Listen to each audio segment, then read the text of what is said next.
na masisimutan ng pera. Gawin niyo po ito Tuesday or Friday. O basta ikaw po ay may oras, huwag kang gagawa ng mga ganitong mga pamamaraan na nagmamadali ka. Kasi magiging hua effect po yan. Kailangan may oras ka. Gawin niyo po ito ng Tuesday or Friday or kaya sa umaga. Basta ikaw po ay hindi po masyadong abala. Yan. At pagkatapos mga bossing ko, kailangan din po natin ng isang malinis na papel. Mainam po yung ating gagamitin papel ay ati pong pupunit-punitin yung mismong gilid po nito para yung presensya po natin ay nadadama ng papel. Yan. Lalo na kung lagi kang walang pera. Gawin nyo po ito. Sikreto lang po ito ha. Ang paggawa ng mga ganito. Gawin nyo po siya kung di Tuesday or Friday. Para hindi ka lagi nauubusan ng pera. Isulat nyo po dito yung amount na matagal mo nang ninanais.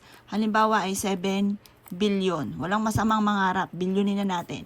At pagkatapos, kailangan lamang po natin ng bawang. Sa bawang na ito, mga bossing ko, mainam. Isang bawang lamang. Sulat na rin natin dito yung pangalan po natin. Halimbawa, Apple Pagyo.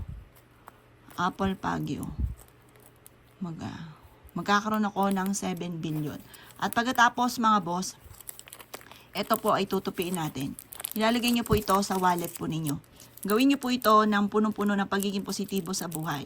Kasi yan ang numero 1. Sabihin niyo po dito, magkakaroon ako ng maraming pera at kailanman na hindi na ako maubusan ng pera. Siksikliglig at umapot, maraming pera ang darating sa akin. Ngayon na simula ng aking pagyaman. Ngayon taon na ito ng 2025 ay maraming pera ang darating sa akin. Yayaman ako.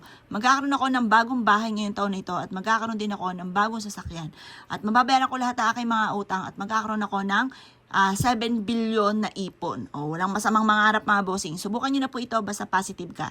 Pagka gumagawa ng ganitong mga pamamaraan, laging positive. Kasi kung ikaw ay nega, kinukontra mo mismo yung mga wini-wish po ninyo. Hindi rin po yan magkakatotoo. Kailangan lagi kang positive. Subukan nyo po ito at napaka-epektibo po nito.